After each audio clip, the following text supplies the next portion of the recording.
Vous montrer, il existe encore dans nos régions quelques moulins tenus par des passionnés qui fabriquent du papier d'un autre temps, comme on n'en fait plus nulle part ailleurs. Le travail, le geste, vous allez le voir, sont remarquables. Claire Auberger et Bichintea Cala nous entraînent au moulin de Vallis-Closa. Une eau transparente, aux couleurs émeraude. La Sorgue prend sa source entre les falaises de Fontaine de Vaucluse. Au XVe siècle, 11 moulins à papier sont installés sur ces rives. Il n'en reste plus qu'un, réhabilité dans les années 70. Le bois, ça ne traverse pas les siècles comme ça. Hein. Donc ça, on les change régulièrement. Tous les 10 ans, mettons, on est obligé de refaire faire tous les maniers, tous les assemblages de bois, en fait. De l'eau comme source d'énergie.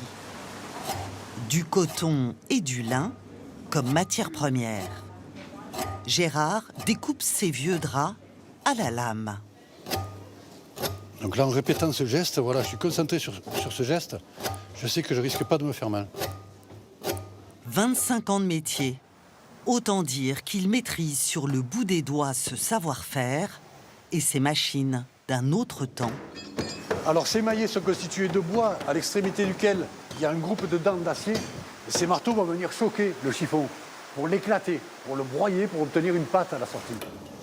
Une semaine plus tard, la pâte est prête à l'emploi et il lui suffit de la toucher pour le savoir. Déjà, elle est douce quand je la caresse. Je vois, il n'y a pas trop de flocons. Dès que je l'agite, elle se met tout de suite en place. Elle est raffinée, elle est belle. Il n'y a plus qu'à en faire des feuilles de papier. C'est l'étape la plus technique. Pour pimenter la recette, Juliette, propriétaire des lieux, apporte des lichens. Nickel. Depuis toujours, au moulin, on fabrique des papiers avec des inclusions de fleurs, de fougères, donc des bleuets, des fleurs jaunes. Moi, je vais peut-être pas tout mettre d'un coup, mais... C'est la première fois qu'il utilise ces lichens séchés venus de Norvège. Et le résultat est forcément aléatoire. Moi, ce que je vais jouer, c'est essayer d'animer la surface de la pâte pour placer les végétaux où j'ai envie qu'ils aillent. Mais c'est pas évident, donc j'ai des mouvements un peu désordonnés comme ça. Et alors des fois ça marche, des fois ça marche pas, mais... C'est joli les épines et les Ben ouais, ça va avec. Ça, c'est des petits bouts de graminées. Bah ouais. Ils vont faire une vingtaine d'essais, plus ou moins réussis. Chaque feuille, en tout cas, sera unique. Après le temps du pressage, vient celui du séchage. Pour le séchage, on va compter 24 heures. Normalement, demain, ça sera sec. En temps normal, je peux aller jusqu'à 48 heures maximum.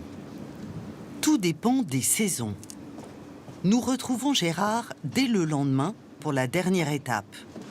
Le papier tout juste sec et gondolé, il s'agit de lisser sa surface sous la pression du laminoir, feuille après feuille, qu'il découpe ensuite de la façon la plus simple qui soit. La jouissance, entre guillemets, elle arrive à la fin, quoi.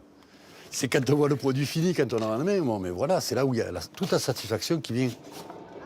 Sa récompense, la voilà. Elle est dans ce papier fabriqué de ses mains, vibrant du mouvement de ses gestes. Je retrouve un petit peu l'énergie que j'y ai mis au moment de la fabrication. C'est pas quelque chose d'inerte, d'endormi.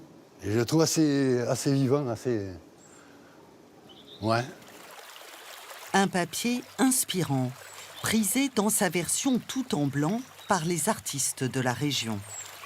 Marion l'utilise pour réaliser ses aquarelles de paysages. Elle apprécie sa texture singulière. C'est vraiment un bon papier pour travailler dans l'humide, même dans le mouillé. Quand on veut justement que la couleur ne fuse pas trop loin, on va avoir des jolis effets de fondu et quelque chose de très doux et très délicat. D'harmonieux, en un mot, relié à cet élément essentiel qui contribue depuis des siècles à la vitalité de ce territoire.